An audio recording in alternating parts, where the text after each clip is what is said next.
To start off, I just want to make a point of clarification. I'm going to be using mostly baseball as references for steroid use.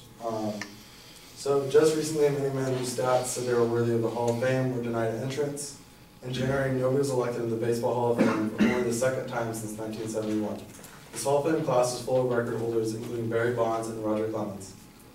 These men would be worthy of the Hall of Fame if it weren't for one thing, steroids. 75% of voters have to elect a player to get into the Hall of Fame in order for a player to gain admittance into this prestigious club.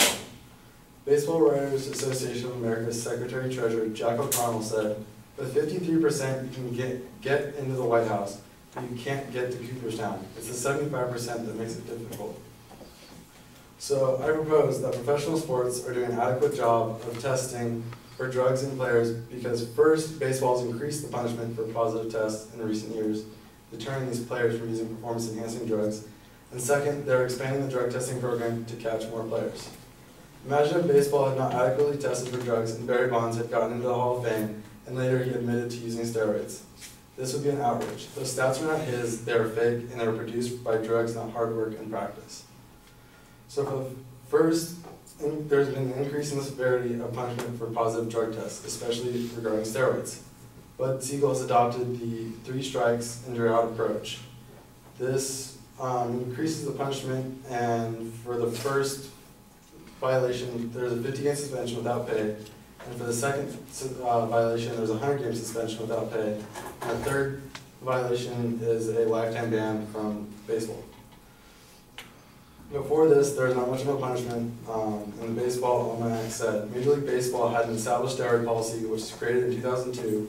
Under this policy, a first-time offense would only result in treatment for the player. Not one player is ever suspended under this program. Bud Siegel's approach to steroid use was enacted because of a Balco scandal. Balco stands for Bay Area Laboratory Cooperative, and this involved Barry Bonds and many other big athletes being supplied with performance-enhancing drugs to get around the system and by ever adapting these drugs to avoid drug tests. There's also been a greater demand for punishment recently. Faye Vincent, the previous commissioner of baseball, said players should be kicked out of baseball for a first-time offense, not the 3 strikes policy. This would even greater deter people from using it because they would then lose their livelihood instead of getting a second chance. So even regarding drugs, it is more lenient than steroids recently now. For a first-time failed drug test of something other than steroids, there's only a minimum 15-day suspension and a $10,000 fine instead of a 50-game suspension without pay. And my second point is there's an expansion of drug testing programs. They now test for over currently 60 drugs that are considered steroids and are ever changing their policy towards that. HGH, which is human growth hormones, are now tested for in season, where before they were only tested for in preseason and during the off season. And they're also working with the players union to make these fair to the players so they're not taking advantage of the players. And so in conclusion, professional sports are doing an adequate job of preventing steroid use because the punishment for violating the drug policy has become increasingly more severe, and there has been an expansion of the drug testing program to more adequately limit steroid use.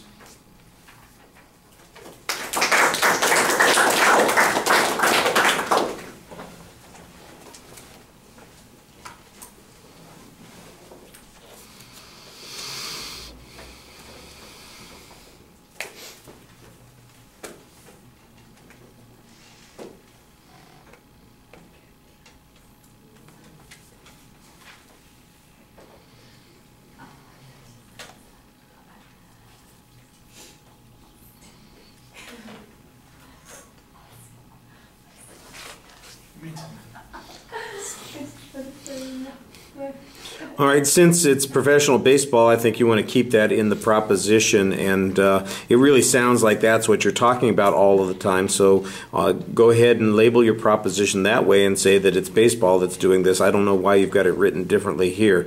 It didn't sound like it was different in your speech. It did sound like you were focusing primarily on baseball. That's the way it ought to be.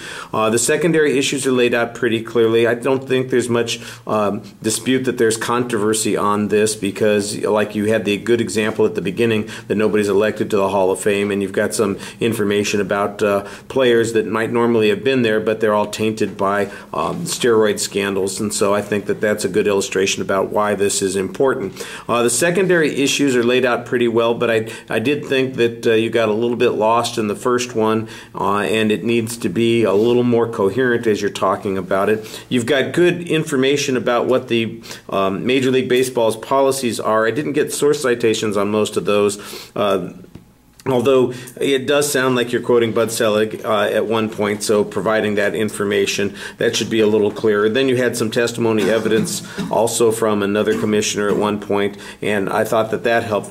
What I was wondering is you're making an argument that it has been effective, so does that mean that we have fewer people that are using these steroids?